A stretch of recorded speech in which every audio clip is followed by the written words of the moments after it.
بسم الله الرحمن الرحيم. أيها الإخوة والأخوات، السلام عليكم ورحمة الله وبركاته. أهلا وسهلا بكم من جديد في حلقة من برنامجكم زوايا.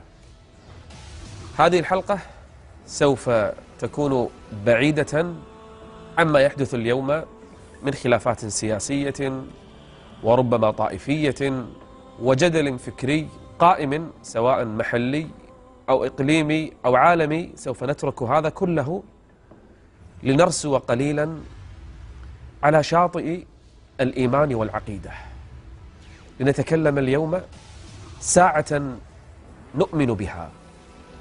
فتعالوا بنا نؤمن ساعة. وكيف نؤمن ونحن قد استقر الإيمان في قلوبنا؟ نزداد إيمانا ويقينا ونتذاكر بعض مسائل العقيدة والإيمان باليوم الآخر. فاليوم الآخر له مقدمات، له أشراط، فيه علامات تدل على قربه. نتكلم الليلة عن علامات الساعة الصغرى والكبرى، أشراط يوم القيامة. ليش نتكلم عن العلامات؟ لأن القيامة أمر عظيم، أمر جلل، ليس بالأمر الهين. إحنا ما نتكلم عن ساعة الاحتفال أو ساعة لحصول أمر في الأرض، لا، نتكلم عن نهاية وخراب العالم كله. نتكلم عن اللحظة التي جعلت ركنا من أركان الدين وبها يزول العالم كله، كل من عليها فان في ذلك الزمان. هذا اليوم يوم القيامة جعلت قبله أشراط وعلامات تنبهنا على أن الساعة ستأتي وأنها قريبة.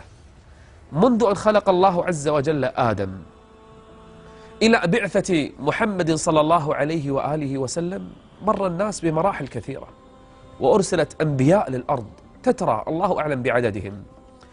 فجاء آخر نبي محمد صلى الله عليه وآله وسلم ليبين للبشرية أن هذه هي الحقبة الأخيرة للبشرية، بل الأرض كلها، للخلق كلهم. نتكلم اليوم عن أمر يتفق فيه كل الناس، كل الديانات اليوم، حتى النصارى، حتى اليهود، بالرغم من تحريفهم لكتبهم إلا أنهم يجزمون أن الساعة قد اقتربت. اليوم ما يحصل من أحداث، حروب، ثورات، قتال، معارك، سوف نعرف الليلة هل لهذا الأمر الذي يحصل اليوم علاقة بالساعة أو لا علاقة. أول ما بعث النبي صلى الله عليه وسلم جاء للصحابة وقال لهم، قال: بعثت في نسم الساعة. شنو النسم؟ الريح العاصفة قبل ما تأتي بعض الرياح البسيطة. أهل البادية والصحراء وأهل الفلك يعرفون أن هذه الريح قبل العاصفة، راح تأتي عاصفة، وهذا يسمونه النسم. الناس تعرف، أهل الخبرة، كأن النبي صلى الله عليه وسلم كان في النسم الذي تأتي بعده العاصفة وهي القيامة. شفت القرب؟ قال: بعثت أنا والساعة كهاتين، إلى هذه الدرجة. خلاص حنا الآن في المرحلة الأخيرة، كل واحد يجهز نفسه. حتى كان عليه الصلاة والسلام يظن أحيانا، لأن العلم عند الله، الساعة ما يعلم وقتها إلا رب العالمين، كان يظن أحيانا أن عيسى بن مريم سيخرج في زمنه والدجال سيخرج في زمنه. هكذا كان يظن عليه الصلاة والسلام من شدة قرب الساعة. وأنزل الله عز وجل: اقتربت الساعة وانشق القمر. حصل هذا في عهد النبي صلى الله عليه وسلم، رأى القمر وجمع المشركين حوله: تبي تشوفون آية؟ شوفوا الآية معاكم. فأشار إلى القمر فإذا به ينشق نصفين ليؤذن بقرب قدوم الساعة. اقتربت الساعة وانشق القمر. بل قال عليه الصلاة والسلام: اعدد 6 بين يدي الساعة. صارت 6 أشياء إذا وقعت انتظر الساعة. أولها شنو؟ قال: موتي. يقول: إذا مت فانتظروا قرب قيام الساعة ودنو أجلها. من العلامات التي تدل على أن الساعة قد اقتربت أشياء قاعدين نشوفها ترى احنا حولنا وإحنا أحيانا ما نحس. قال فتح بيت المقدس، وبيت المقدس فتح في عهد عمر بن الخطاب، وفتح بيت المقدس كان دليلا على أن الساعة قد اقتربت. قال وموتان، تكلم عن طاعون سيحصد ما يحصد من الصحابة، وفعلا حصل، حصد الكثير آلاف من الصحابة، طاعون كبير حصل فيهم، مرض انتشر، موتان انتشر بالناس، وأخبر أنه ستكون فتن. يعني يا أمة محمد ستكون فتن يرقق بعضها بعضا. يا الله، ايش راح يصير في الدنيا؟ راح تصير فتنة والناس تظن أن ما بعد هذه الفتنة فتنة، خلاص هذه الكارثة اللي نزلت بالأمة ما في شيء بعدها، فتأتي فتنة بعدها تنسينا اللي قبل، ثم تأتي فتنة بعدها تنسينا ما قبلها، حتى أخبر عليه الصلاة والسلام أن الفتن ستنزل كقطر المطر. شفت ايش كثر؟ ويوم من الأيام استيقظ من نومه فزعا بأبي هو وأمي صلى الله عليه وسلم، قال سبحان الله سبحان الله، ما أنزل الله من الخزائن، ماذا أنزل الله من الفتن. يعني شنو الفتن اللي راح تنزل على هذه الأمة؟ من حروب، من قتال، من سفك دم، بل تصل الفتن في هذه الأمة تدري لأي درجة؟ قال بادروا بالأعمال فتنا كقطع الليل المظلم، راح تصير مثل قطع الليل المظلم ما في بينها نور أبدا، فتنة بعد فتنة مع فتنة فوقها فتنة، يصير شيء عظيم في هذه الأمة. تدري لأي درجة؟ يصبح الرجل مؤمنا، الصبح مؤمن ويمسي كافرا، ما تغرب الشمس إلا وقد كفر، وبالليل مؤمن ويصبح كافرا يبيع دينه بعرض من الدنيا. صار هذا ولا ما صار؟ ما شفتوا ناس كانوا موحدين صاروا ملحدين؟ ما شفتوا ناس كانوا مسلمين خلعوا الإسلام عن رقابهم؟ هذا كله يدل على أن الساعة قد اقتربت. اقترب للناس حسابهم، اقترب للناس حسابهم وهم في غفلة، اقترب للناس حسابهم وهم في غفلة معرضون، ما يأتيهم من ذكر من ربهم محدث إلا استمعوه وهم يلعبون لاهية قلوبهم. شوف العلامات حولهم وعادي عندهم، لعب، رقص، غناء، طرب، فواحش، كأنما في شيء صاير أصلا. شفت الحروب اللي قاعدة تصير؟ يوم من الأيام أخبر النبي صلى الله عليه وسلم الصحابة سيأتي يعني علامات الساعة، ذكر ومنها الهرج، يعني من علامات الساعة اللي تدل على أن الساعة قد وصلت خلاص الهرج. قال يا رسول الله وما الهرج؟ شنو الهرج هذا؟ قال القتل. يأتي زمان القتل كل يوم، ما تسمعون؟ ما تشوفون؟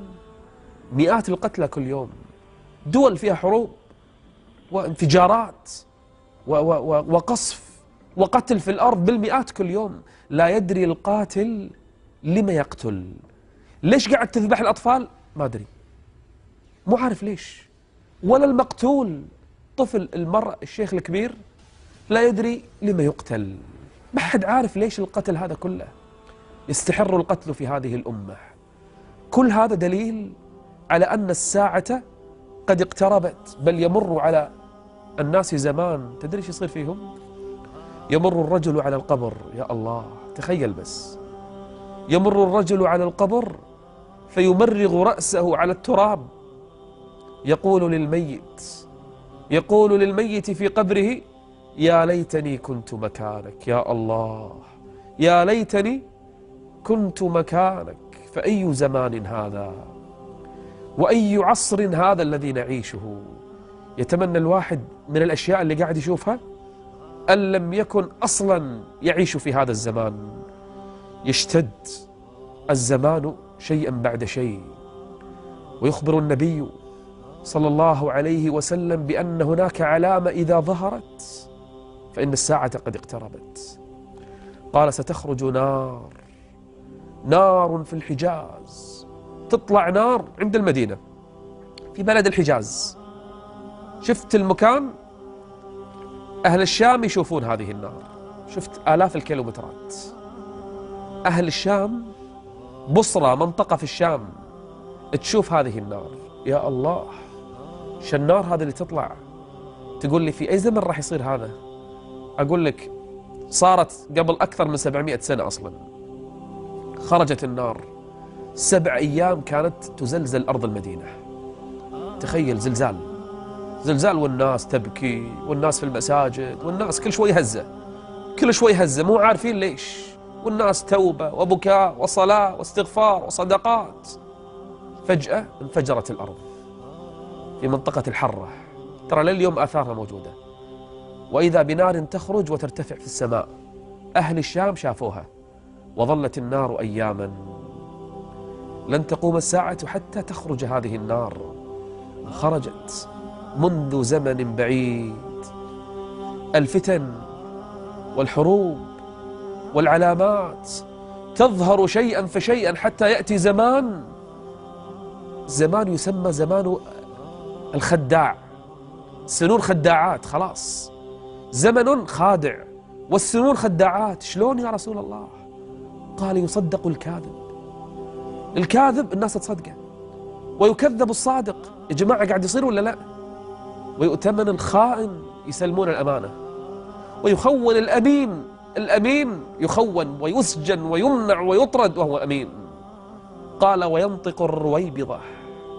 فهل نطق الرويبضة في هذا الزمان؟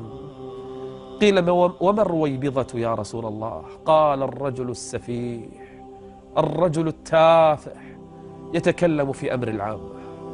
رجل لا دين، لا علم، لا أمانة، لا أخلاق، لا مبادئ، يتكلم والناس تستمع له والجماهير تصفق له، ويبرز في الإعلام ويكتب للناس ويتداول الناس مقالاته. سنون خداعات.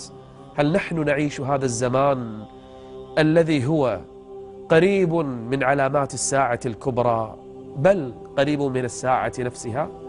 نكمل وإياكم بعد الفاصل تلك العلامات التي قاعدين نشوفها كل يوم ونرى أحداثها، وربما تكون في زمن قريب. خلكم ويانا بعد الفاصل.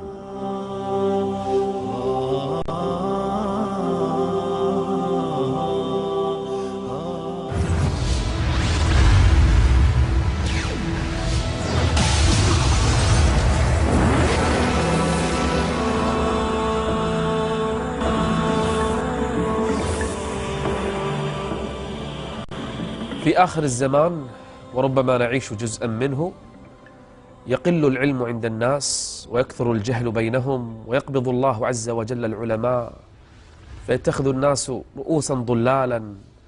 يكثر الجهل في الأمة. من علامات الساعة في آخر الزمان تكثر شرط الظالمين. شرطة الطواغيت والظالمين، رجال معهم سياط كأذناب البقر يضربون بها الناس. وما أدرى النبي صلى الله عليه وآله وسلم بهذا المنظر وهذا الشكل، بل أخبر في حديث آخر قال سيكون في آخر الزمان شرطة بهذا النص يغدون في سخط الله ويروحون في غضب الله، فإياك أن تكون منهم. آخر الزمان هذه شرطة الطواغيت طبعا، مو عندهم سياط، اليوم عندهم أسلحة، اليوم دبابات يقصفون، اليوم طائرات يدمرون، كلهم لأنهم شرطة وعساكر للطواغيت. في آخر الزمان يكثر الزنا. إي والله، يكثر الزنا إلى درجة أن بعض الدول اليوم للأسف عربية تسن قوانين تحمي الزنا، ويكثر الربا في كل مكان، حتى أنك ما تدخل مدينة إسلامية، ما أتكلم عن غير إسلامية، إلا وتجد فيها دور الربا شاهقة تعلن الحرب على الله ورسوله. في آخر الزمان يكثر شرب الخمور بين الناس، بل ويستحلونها ويسمونها بغير اسمها. كم انتشرت الخمور اليوم، ما نتكلم في بلاد الغرب، نتكلم اليوم في بلاد المسلمين، سيكون في آخر الزمان. اسمع لي هذا الحديث: خسف وقذف ومسخ. قيل متى يا رسول الله؟ قال إذا ظهرت المعازف والقينات. تعرف شنو القينات؟ المغنيات، وما أكثرهن اليوم. كل يوم طالعة مغنية، كل فترة يظهرون مغنية، بل ويأتون ببرامج لتأهيل المغنيات، وما علموا أن هذه المغنيات وتلك الفواحش وهذه المسكرات وهذه المحرمات تأذن بخراب الدنيا وزوالها، وإذا منعنا أو أنكرنا قالوا متطرفين، قالوا متشددين، وما علموا أنها علامة لقرب الساعة. الساعة قريبة.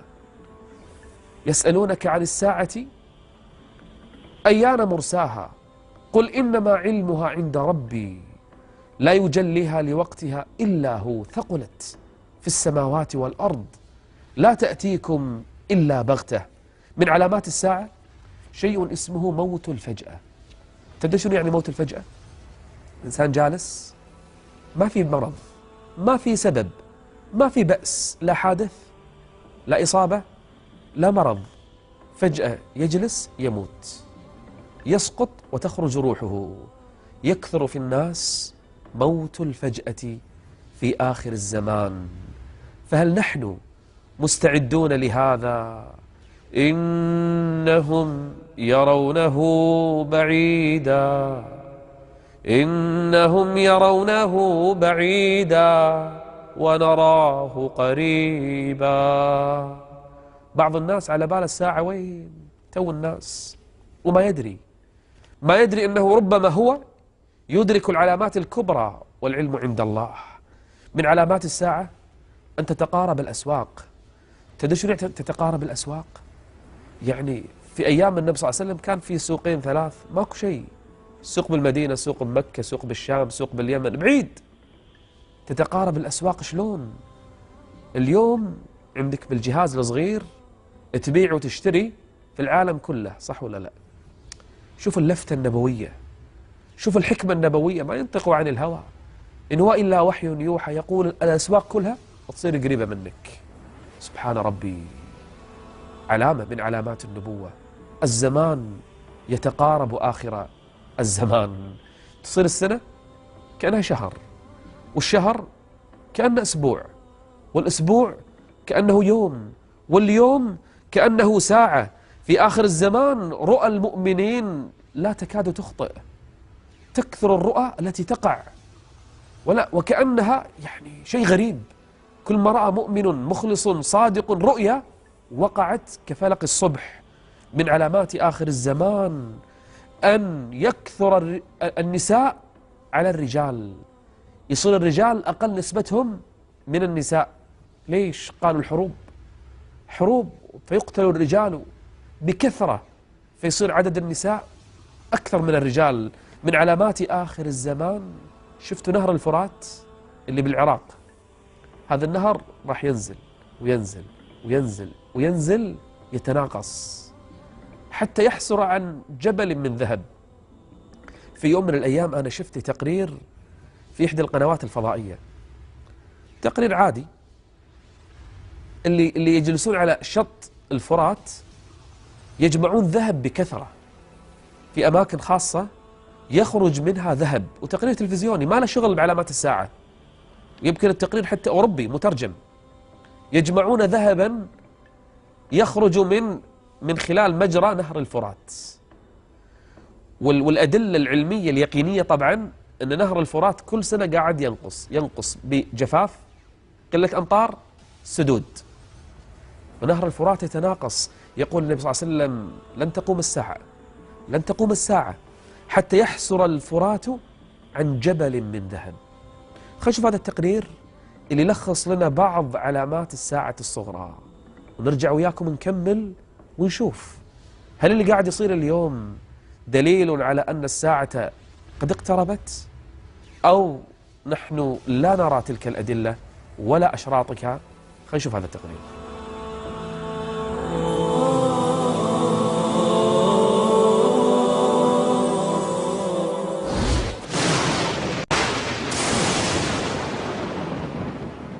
يسألونك عن الساعة أيان مرساها قل إنما علمها عند ربي لا يجليها لوقتها إلا هو ثقلت في السماوات والأرض لا تأتيكم إلا بغتة يسألونك كأنك حفي عنها قل إنما علمها عند الله ولكن أكثر الناس لا يعلمون.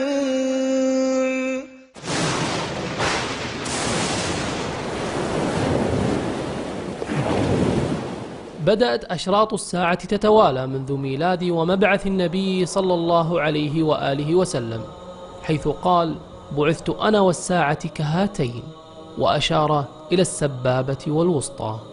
ثم توالت العلامات وظهر منها الشيء الكثير، فعلى سبيل المثال ما ورد في أحاديث متفرقة من أحاديث المصطفى صلى الله عليه وسلم: بين يدي الساعة فتح بيت المقدس، واستفاضة المال حتى يعطى الرجل 100 دينار فيظل ساخطا، ولا تقوم الساعة حتى يكثر الهرج.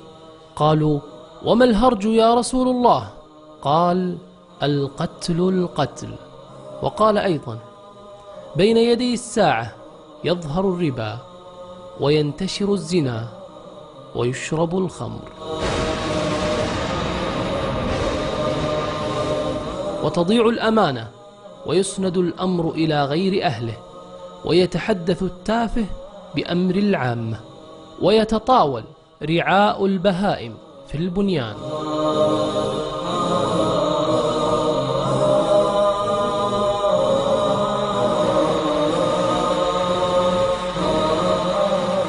وينزل المطر ولا تنبت الأرض شيئا. وإذا رأيت مكة قد بعجت كظائم، أي أنفاقا، ورأيت البناء يعلو رؤوس الجبال، فاعلم أن الأمر قد أضلك.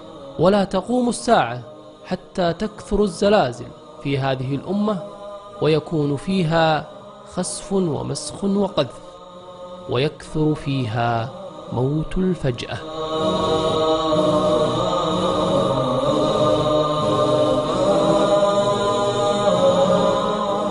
فهل ينظرون إلا الساعة أن تأتيهم بغتة فقد جاء أشراطها فأنى لهم إذا جاءتهم ذكراهم.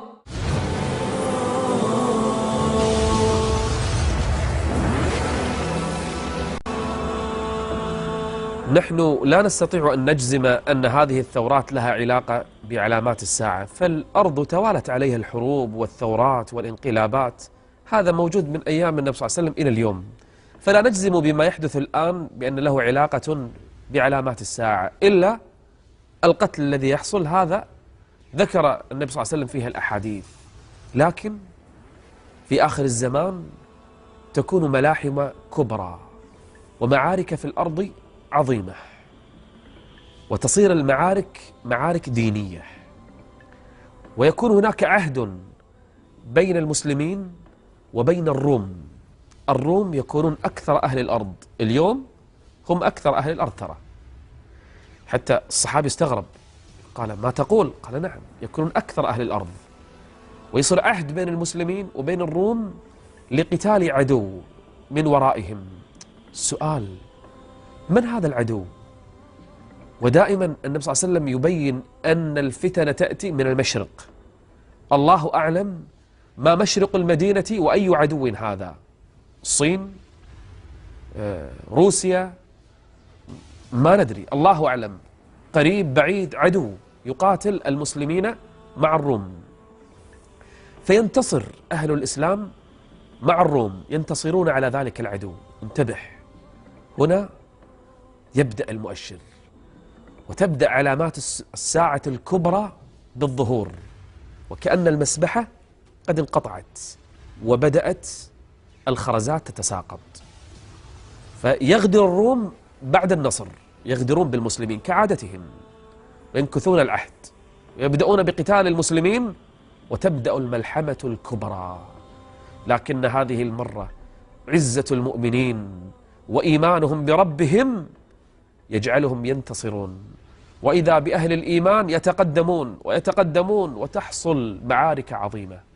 أثناء تلك المعارك يخرج رجل من آل بيت النبي صلى الله عليه وآله وسلم، اسمه كاسم النبي واسم أبيه كاسم أبيه، محمد بن عبد الله أو يشبهه، حسني فاطمي علوي، من أبناء الحسن بن علي، من أبناء فاطمة، فهو من أشراف الناس ومن كرام البشر. يصلحه الله عز وجل فجأة وقد امتلأت الأرض جورا وظلما، يبايع هذا الرجل، يدفعه الناس دفعا ليبايع بين الركن والمقام عند الكعبة، يبايع المؤمنين على الجهاد في سبيل الله والقتال لنصرة هذا الدين. ما الذي سيحصل وما الذي سيجري بعد أن يبدأ هذا الرجل والذي يسمى المهدي بالخروج آخر الزمان على إثر معارك كبرى وفتن وملاحم؟ كونوا معنا لكن بعد الفاصل.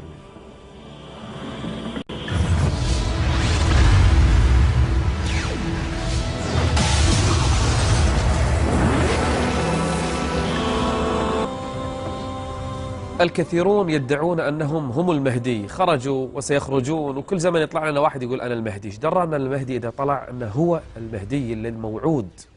إذا بايع الناس تأتيه الأمم من كل الأرض، من الشمال، من الجنوب، من المشرق، من المغرب، يأتون أفواج وأمم تبايعه على القتال في سبيل الله وعلى نصرة الإسلام.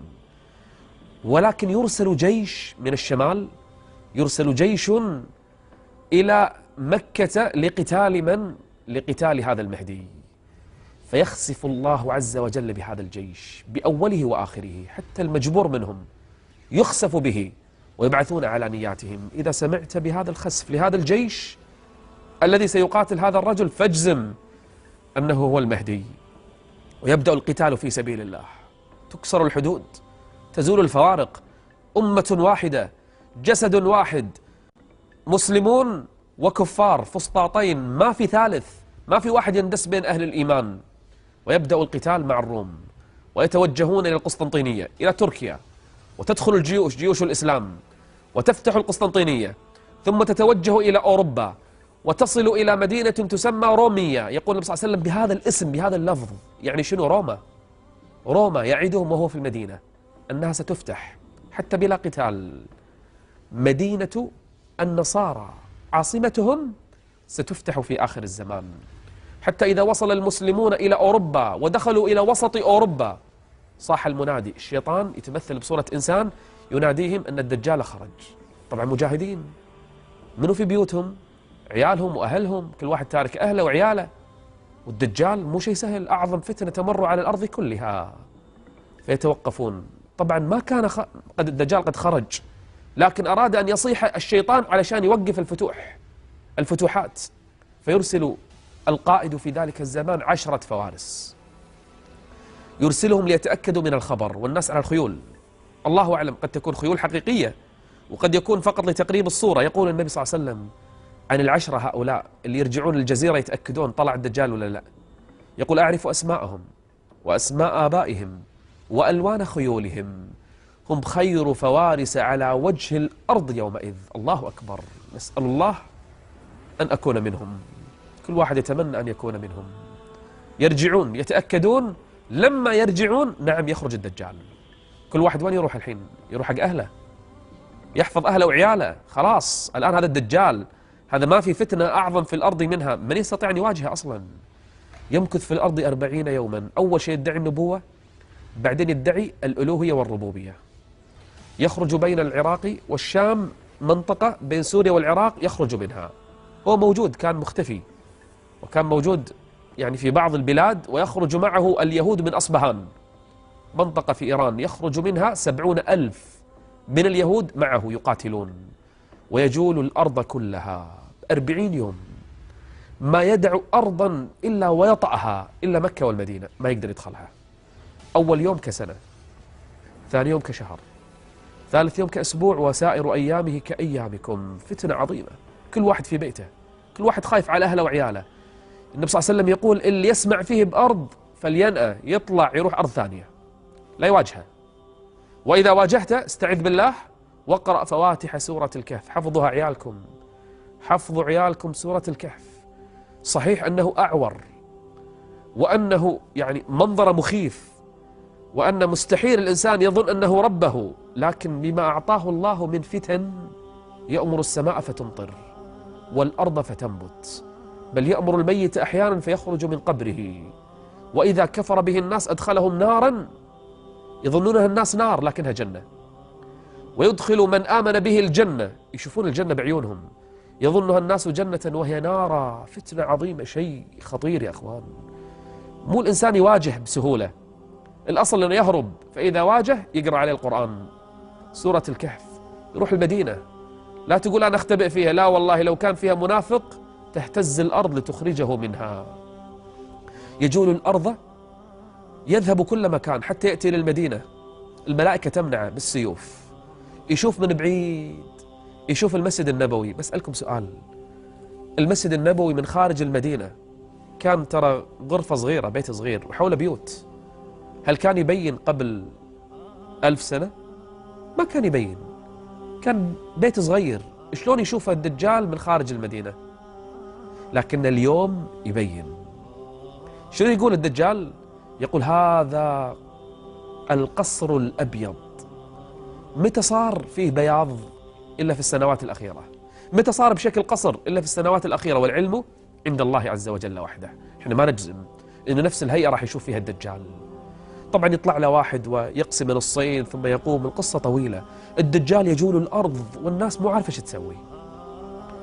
يجتمع المهدي مع أهل الإيمان والمجاهدين وين؟ في دمشق.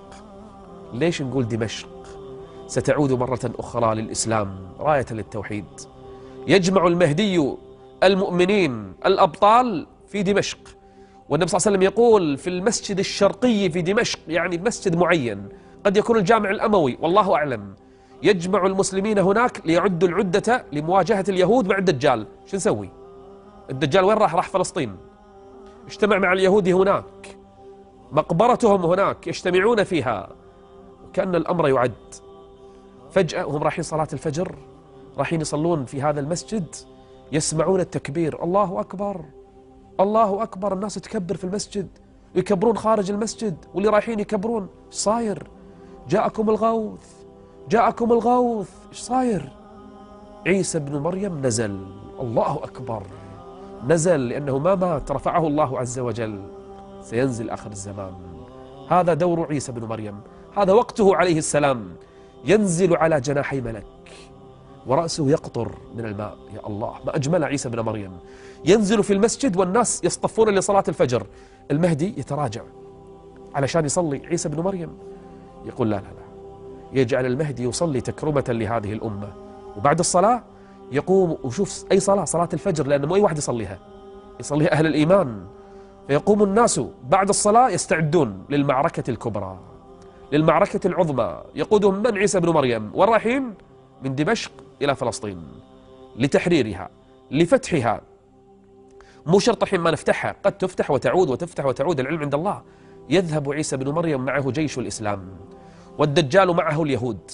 فإذا رأى الدجال عيسى بن مريم، هذه كرامة لعيسى، إذا رآه يبدأ يذوب، يتحلل، يذوب الدجال، لكن الله يمكن عيسى بن مريم من الدجال فيضربه برمحه ويقتل، فيكبر أهل الإيمان ويفر اليهود من ورائه، يختبئون وراء الحجر والشجر، وإذا اختبأوا وراء الحجر نطق الحجر وقال يا مسلم هذا يهودي ورائي فتعال فاقتل. ضجت الأرض من يهود، سئمت الأحجار والأشجار من أولئك الملاعين، فإذا بهم ينطقون يا مسلم تعال اقتل هذا اليهودي ورائي، فيقتلهم أهل الإيمان وينتصر المسلمون ويفرح المؤمنون في ذلك الزمان. يجلس عيسى بن مريم 7 سنين، لكن بعد النصر يأتي خبر مفجع، يا عيسى حرز عبادي، أخرج عبادي الآن بسرعة بسرعة إلى الجبل، المجاهدين هؤلاء طلعهم إلى الجبل. ليش يا رب؟ وين نروح؟ شو اللي صاير؟ قال إني أخرجت عبادا لا يدان لأحد بقتالهم. في خلق طلع لا أنت ولا الجيش يقدرون عليهم. من؟ حتى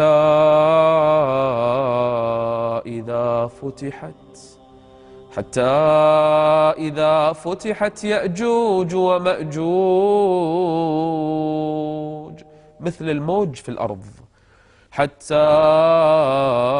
إذا فتحت يأجوج ومأجوج وهم من كل حدب ينسلون، بين الجبال، بين الوديان، بين الأشجار، بين البنايات، من كل مكان يطلعون. وهم من كل حدب ينسلون واقترب الوعد الحق فإذا هي شاخصة أبصار الذين ظلموا يا ويلنا قد كنا في غفلة من هذا. يبدأ يأجوج ومأجوج يسيرون في الأرض لا يدعون يابسا ولا رطبا ولا أخضرا، بل بحيرة كاملة يمرون عليها ما يبقون فيها قطرة ماء. قوم يفسدون في الأرض كلها. إن يأجوج ومأجوج مفسدون في الأرض. تبي تقول لي شنو في الأرض؟ وين الأسلحة؟ وين الجيوش؟ يا جماعة كل شيء تغير، نواميس الكون كلها قامت تختل. وعيسى مع الجنود مع أهل الإيمان فوق الجبل يدعون الله.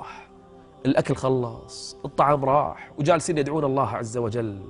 بعدين آخر يوم عيسى بن مريم يقول من ينزل يشوف لنا الخبر؟ كلهم خايفين.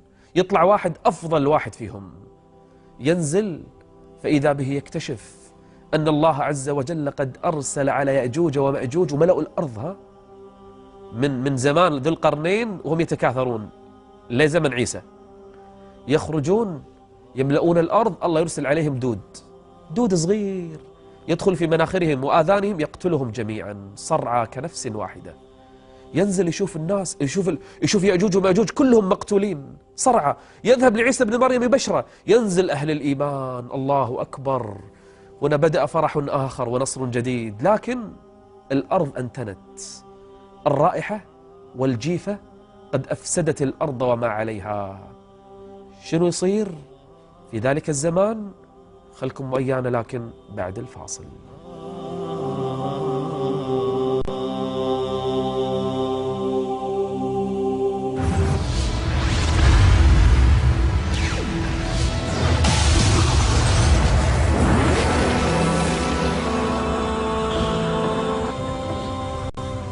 عيسى بن مريم عليه السلام وأهل الإيمان يدعون الله عز وجل أن ينظف الأرض من نتن يأجوج ومأجوج بعد أن جيفوا وامتلأت رائحتهم النتنة، فتأتي طيور وتحملهم بعيدا، وينزل مطر فيغسل الأرض.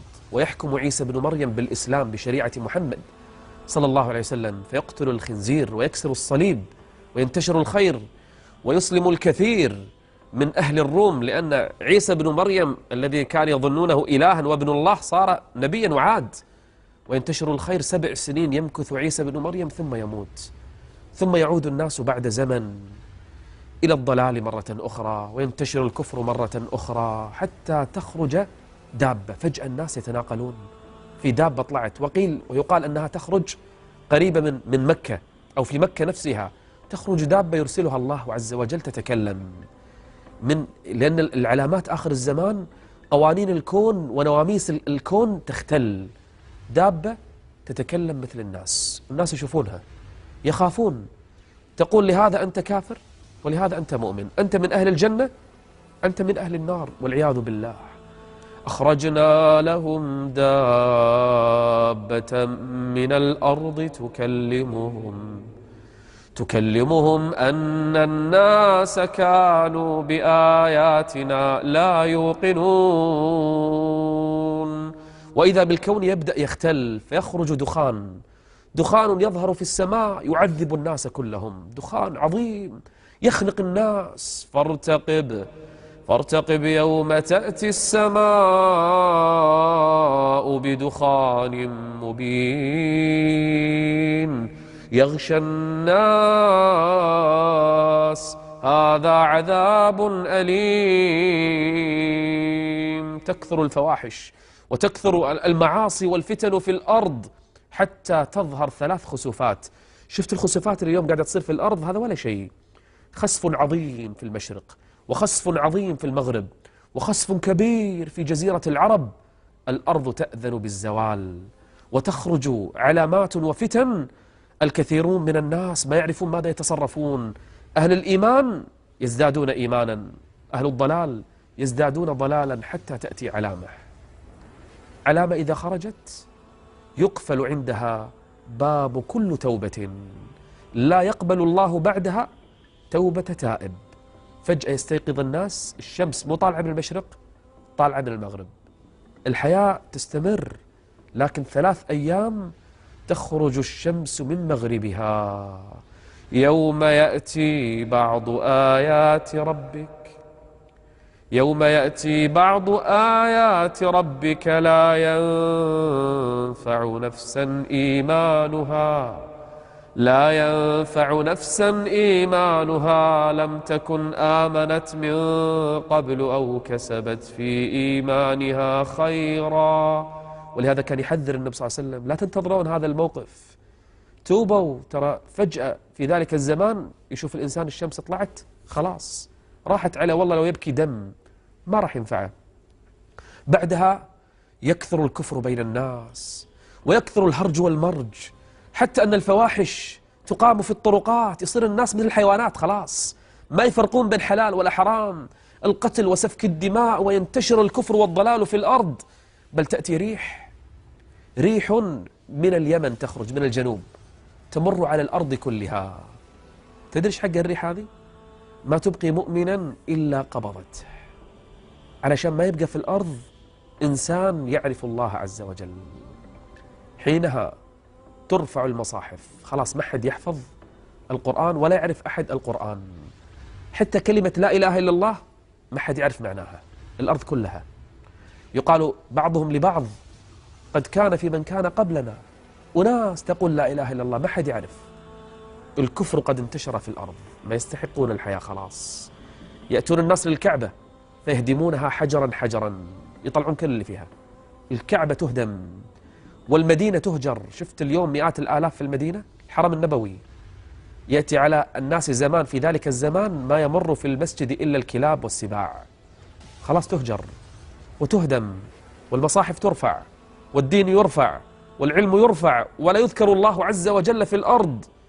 هنا في ذلك الوقت بالذات تخرج نار عظيمة من الجنوب، من اليمن، نار كبيرة، وتبدأ النار تنتشر في الجزيرة، تنتشر شيئا فشيئا في الجزيرة. اللي يلحق على عياله يلحق، اللي يلحق على زوجته يلحق، على الإبل، الناس على الخيل، على الإبل، على المراكب، على أي شيء. كل واحد يركب اللي يقدر عليه، يركب ويهربون يهربون يهربون من الجنوب. من يروحون؟ يذهبون إلى الشام، أرض المحشر والمنشر. النار تحشرهم، وبعض الناس يطيح والنار تاكله، بعضهم ما يلحق النار تحرقه، واللي يلحق. يصيرون وين؟ على أرض الشام، أرض المحشر والمنشر. من يبقى في الأرض في ذلك الزمان؟ شرار الخلق. ليس هناك مؤمن ولا موحد ولا من يعرف الله أصلا. كل الحدود قد انتهكت، أسوأ ناس خلقهم الله. في ذلك الوقت يأذن الله عز وجل لنافخ الصور إسرافيل أن ينفخ. انفخ الآن. كل من عليها فان. ينفخ إسرافيل ولا يبقى بعدها على وجه الأرض حي، إنس ولا جن ولا طير ولا وحش ولا حيوان ولا حشرة ولا دابة، كل حي يهلك. كل من عليها فان ويبقى وجه ربك ذو الجلال والإكرام. شو اللي يصير بعد النفخة الأولى؟ في نفخة ثانية ترى، هذا يمكن نسويها في حلقات قادمة، مو الحين ولا الحلقة الجاية، خليها بعدين. شنو راح يصير بعد ما يموت الناس على الأرض؟ في أحداث راح تصير والناس ميتة. والناس ميتة قبل ما تقوم ما يبعث الناس لربهم، لا، في أحداث. هذا يمكن نأجلها لما بعد هذا. لكن إحنا اليوم قاعدين نشوف العلامات حولنا. إحنا اليوم قد نكون في إرهاصات وعلامات الساعة الكبرى والعلم عند الله وحده. إحنا ما ندري. الساعة اقتربت من أيام النبي صلى الله عليه وسلم. السؤال: هل إحنا مستعدين لهذه الأيام؟ هل إحنا جاهزين بصلاتنا، قرآننا، بعملنا، توبتنا؟ أنا ما أقول لك لا تدرس ولا تشتغل، بل لو سمعت نافخ الصور وبيد أحدكم فسيلة فليغرسها. ابني، عمر في الأرض لآخر لحظة. أنا ما أقول لك وقف، بالعكس اعمل لهذه الدنيا وعمرها، لكن دينك، آخرتك. يا أيها الذين آمنوا اتقوا الله ولتنظر نفس ما قدمت لغد. ايش سوت لهذا اليوم؟ استعدت لهذه اللحظات؟ انتبه أيها المؤمن، عيالك جهزتهم؟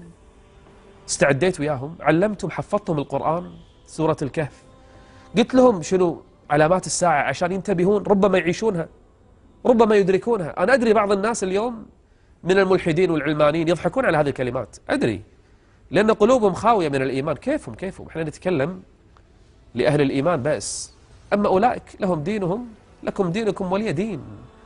أنا أقول لأهل الإيمان لنستعد لهذه اللحظة، لا نصير ممن قال الله فيهم اقترب للناس حسابهم وهم في غفلة معرضون، بل وهم مستعدون جاهزون متأهبون لهذه اللحظات بتوبة صادقة وعلم نافع وعمل صالح واستعداد لهذا اليوم بإيمان قوي ثابت راسخ.